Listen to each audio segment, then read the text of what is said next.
అడవుల్లో ఉండాల్సిన కోతులు ఇప్పుడు పొలాలను ఆక్రమిస్తున్నాయి. రైతు చేతికి రావాల్సిన పంటను క్షణాల్లో నాశనం చేస్తున్నాయి. ఆరుగాలం కష్టపడ్డాక కూడా పంట చేతికి అందని పరిస్థితి. పంట కోతకొచ్చేలోపే వానర మూకలు విరుచుకుపడుతున్నాయి. తెలంగాణలో రోజు రోజుకు పెరుగుతోన్న కోతుల బెడద రైతాంగాన్ని తీవ్రంగా కుంగదీస్తోంది. తెలంగాణలో రైతాంగాన్ని తీవ్రంగా దెబ్బతీస్తోన్న వానర దాడులపై సాక్షి స్పెషల్ రిపోర్ట్. తెలంగాణ గ్రామీణ ప్రాంతాల్లో ఇప్పుడు ఎటు చూసినా ఒకటే భయం, ఒకటే ఆందోళన. కోతుల మూకలు లంకను దహించినట్టు పచ్చని పొలాలను నాశనం చేస్తున్నాయి. రాష్ట్రంలో సాగు విస్తీర్ణం ఏటా పెరుగుతోంది. వానాకాలం, యాసంగి కలిపి తెలంగాణలో కోట్ల ఎకరాల్లో పంట సాగు జరుగుతోంది. కానీ రైతుల కష్టాన్ని, పెట్టుబడిని మట్టిపాలు చేస్తున్న కోతులు ఇప్పుడు రైతు పాలిట కొత్త శత్రువుగా మారుతున్నాయి. పంట నాటినప్పటి నుంచి కోత వచ్చే వరకు ప్రతి దశలోనూ వానర మూకలు రైతులను వెంటాడుతున్నాయి. ముఖ్యంగా అటవీ ప్రాంతాలకు సమీపంలో ఉన్న గ్రామాల్లో పరిస్థితి మరింత దారుణంగా ఉంది. వందలు కాదు, వేల ఎకరాలు కాదు, లక్షలాది ఎకరాల్లో కోతుల కారణంగా రైతులకు కంటి మీద కునుకులేని పరిస్థితి. చివరికి రైతులు కోతుల బెడద తట్టుకోలేక కోతుల బెడద ఉండదనే ఆశతో వరి సాగు వైపు మొగ్గు చూపుతున్నారు. కానీ ఇప్పుడు అక్కడ కూడా శాంతి లేదు. వరి సాగు చేసినా కోతుల బెడద తప్పడం లేదు. గింజ పాలు పోసుకునే దశలో వానరాలు గుంపులుగా వచ్చి వరి పొలాల్లోకి దూసుకెళ్తున్నాయి. కంకులను తినడమే కాదు, పొలమంతా పరుగెత్తుతూ మొక్కలను తొక్కేస్తున్నాయి. నెలల తరబడి కష్టపడి పండించిన పంట కళ్ల ముందే నేల కూలిపోతుండటంతో రైతులు ఆవేదన వ్యక్తం చేస్తున్నారు. వికారాబాద్ జిల్లా లక్నాపూర్ సహా అనేక గ్రామాల్లో ఇదే దుస్థితి కనిపిస్తోంది. కోతులు ఏం పంట వేసినా కానీ మమ్మల్ని ఏమి చేయడానికి లేకుండా అయిపోయింది. ఏ పంట వేసినా వేల కోతుంది, గుంపులు గుంపులు వచ్చి పంటలు పాడు చేస్తున్నాయి. ఆ పాడు వల్ల మాకు రైతులకు చాలా నష్టం జరుగుతున్నది.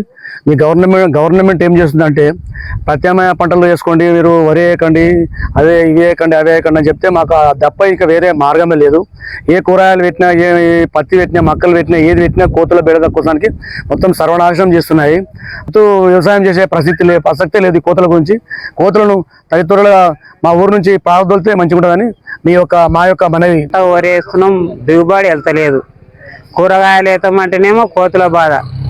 వేరే పంట వేసుకునికి ఏం ఆస్కారం లేదు. కోతులను పట్టుకపోయిన దగ్గర కోతులను పట్టుకపోతేనే వేమని వేసుకున్నాను. మొక్కజొన్న వేస్తున్నాం కానీ బారానంతా కోతులు తినేస్తున్నాయి. అన్న మిగిలితే ఇసుకొచ్చుకుంటున్నాం, ఎడ్లు మేసుడు అవుతున్నది. అంతే పంట దిగుబడి అది మొక్క కోతులకే సరిపోతుంది వేసినా కానీ. వరి వేస్తే కూడా వరిని నాశనం చేస్తున్నాయి కానీ జర తక్కువ చేస్తాయి అంతవరకే, కానీ దిగుబడి వెళ్తలేదు. వేరే ఆరుదాడి పంట ఏమేనికే కోతులు పోతేనే వేసుకున్నాలి. అసలు తోటలు అయితే పెట్టడానికి ఆస్కారమే లేదు ఆ కోతులు పోయిన దగ్గర. వరి వేస్తే వానర గండం సరే, ఇతర పంటల పరిస్థితి ఏంటి? అసలు ఇతర పంటలు సాగు చేసే పరిస్థితులే లేవు అన్నది క్షేత్రస్థాయిలో కనిపిస్తున్న దృశ్యం. లాభసాటిగా ఉంటుందని కూరగాయలు, పూలు, పండ్ల తోటల వైపు మొగ్గు చూపడానికి రైతులు జంకుతున్నారు. ఒకప్పుడు మంచి ఆదాయం ఇచ్చిన టమాటా, మిర్చి, వంకాయ, బెండకాయ వంటి కూరగాయల సాగును చాలా మంది రైతులు పూర్తిగా తగ్గించారు. పూల తోటలు, పండ్ల తోటలు వేయాలంటేనే రైతులకు కోతులు కలలోకొస్తున్నాయి. మొత్తం నాశనం చేస్తున్నాయి సార్, ఏం చేయాలి? పంట పాడు ఇట్లా వరిని బట్టి ఈనటి వరిసెలు ఇట్లా వీకి జుప్కి కిందికి వస్తున్నాయి. వర్షం నాటేసి సగం తొక్కిపాడు చేసి ఒక్క కూరగాయ లేదు, ఏం లేదు. మా తాను ఇప్పుడు బయట పూల చెట్లు పెట్టినాం, పూలని బరికి కింద వారేసి సూతురు పాని ఇంకా మేము అవద్దని చెప్తే ఒక్క పూల చెట్టు లేదు. చెట్ల కాడ నుంచి కూరగాయల కాడ నుంచి 2 మిరప చెట్లు పెట్టి మిరపకాయ మొదటికి పరిస్థితి నామాసి చేస్తాం. మా ఊరు నుంచి మొత్తం పట్టుకొని పోయి ఊరంతా ఖరాబ్ చేస్తున్నాయి, పంటలు పాడు చేస్తున్నాయి, అన్ని పాడు చేస్తున్నాయి. సార్ మీకు పుణ్యం వస్తే ధన్యవాదాలు. మా తాన తీసుకుపోయింది ఒక్క కోతి నుంచుకొని మా పిల్లలు పాడు, మేము పాడు, పెద్దలను చిన్న చిన్నలు కూడా పోత కొద్ది ఖరాబ్ చేసేటట్లున్నాయి. చిన్నపిల్లలు అరుస్తున్నాయి, గిచ్చుకుంటున్నాయి. పెద్దోళ్ళు ఇట్లా ముగ్గు ఏనికే పోతే పిండేమని దొబ్బుతున్నాయి, ఇట్లా దొబ్బి కొరుకుతున్నాయి. దవాఖానలో కూడా పోయి వచ్చినాం, ఇంతవరకు మస్తు మందిని పోయి వచ్చినాం. చిన్న తిప్పలను కోతులతో అన్నిటితో ఏమన్నా సంసారం లేకున్నా సరే కానీ కోతులను మాత్రం పట్టుకుపోవాలి.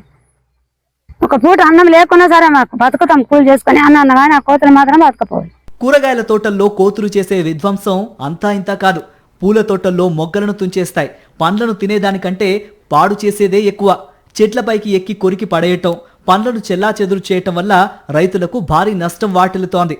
ఈ నష్టాన్ని తట్టుకోలేక చాలా జిల్లాల్లో రైతులు వాణిజ్య పంటలు, ఉద్యానవన పంటల జోలికే వెళ్లటం లేదు. ఫలితంగా మార్కెట్లో కూరగాయల ఉత్పత్తి తగ్గి ధరలు మండిపోతున్నాయి. కొందరు రైతులు సాగు చేయటానికే వెనుకాడుతూ ఉండగా మరికొందరు భూమిని బీడుగా వదిలేయాల్సిన పరిస్థితి వచ్చిందని ఆవేదన వ్యక్తం చేస్తున్నారు. కోతుల బాధ చాలా ఉంది. మొక్కజొన్న వేసిన, వరి వేసిన, కంది వేసిన, టమాటా వేసిన, ఏది లెక్క వేసిన ఏది దక్కనిస్తలేవు. చాలా నాశనం అవుతున్నది. కోరిద్దరు కొట్టినా కోతులు పోతలేవు. 10 మంది కలిస్తేనే కొడితేనే పోతున్నాయి. 1 కిలోమీటర్ రాసంత కొట్టినా మళ్ళీ వస్తున్నాయి. మళ్ళీ వచ్చి మళ్ళీ తింటున్నాయి. చాలా నష్టం చేసినాయి. పెట్టిన లాగోడు కూడా వెళ్తలేదు. కోతులు పోవాలని కోరుకుంటున్నాం, తీసేయాలని. మా విలేజ్ దాచారము. మేము ఇక్కడ పంటలు వేసుకోవడం జరిగింది. జొన్నలు, మొక్కలు, ఎటువంటి పంటలు వేసుకున్నా మూతల బెడద విపరీతంగా ఏర్పడ్డది. దీనివల్ల పంట నష్టపరిహారం చాలా జరుగుతున్నది. మేము బ్రతకలేకపోతున్నాం. దీని బెడద ఏ విధంగానో ఈ విధంగా మాకు తొలగించాలని ఆశిస్తున్నాం. మరి ఈ సమస్యకు ముగింపు ఎక్కడ? ఒకే రకమైన వరి సాగు కాకుండా తెలంగాణ ప్రభుత్వం పంట మార్పిడి చేయాలని, ప్రత్యామ్నాయ పంటలు వేయాలని నిరంతరం సూచిస్తోంది. అయితే కోతుల సమస్య ఉన్న చోట పంట మార్పిడి సాధ్యమవుతుందా అనే ప్రశ్నలు వస్తున్నాయి. దీనికి వ్యవసాయ నిపుణులు ఓ మార్గం చెబుతున్నారు. ఫామ్ ఆయిల్, ఆముదం వంటి పంటలను సాగు చేస్తే కోతుల బెడద తక్కువగా ఉంటుందని చెబుతున్నారు.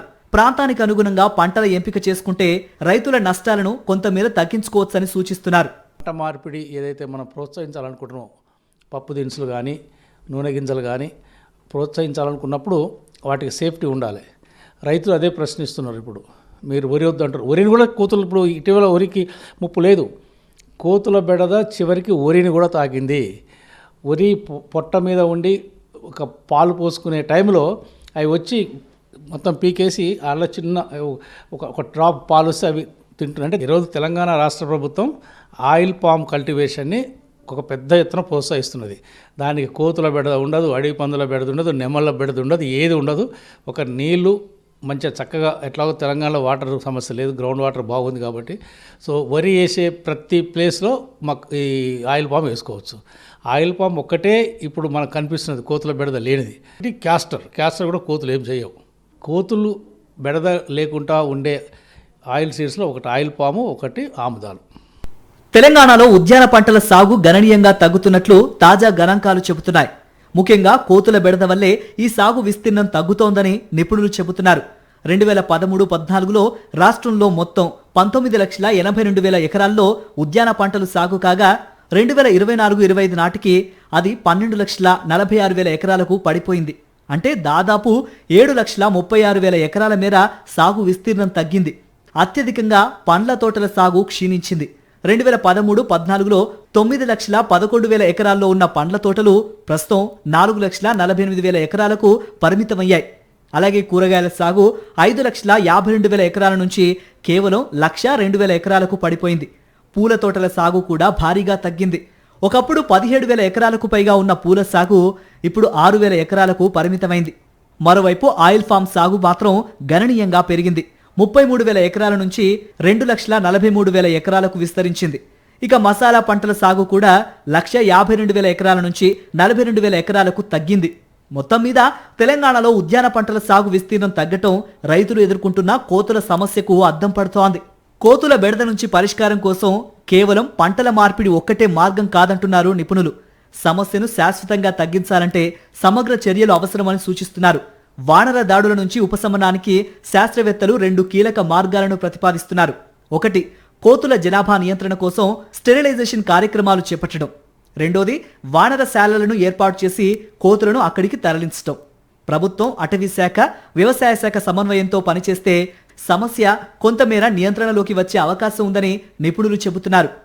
దీనికి 2 పర్మనెంట్ సొల్యూషన్, దీర్ఘకాలికంగా 2 సొల్యూషన్స్ ఏంటంటే, ఒకటి స్టెరిలైజేషన్ చేయటం, మాస్ స్టెరిలైజేషను. రెండవది, ఇప్పుడు మనం గోశాలలు ఏ విధంగా అయితే పెడుతున్నామో ఆ విధంగానే ఒక మండల స్థాయిలో కానీ గ్రామ స్థాయిలో కొన్ని క్లస్టర్ ఆఫ్ ది గ్రామాలలో ఈ ఒక వానరశాల, అంటే కోతులకు కూడా ఒక పెద్ద ఆశ్రమం, ఒక 6 ఎకరం భూమిలో మొత్తం చుట్టూ ఒక జాలేసి ఎక్కడ ఉన్నా తీసుకొచ్చి అక్కడ వేయటం.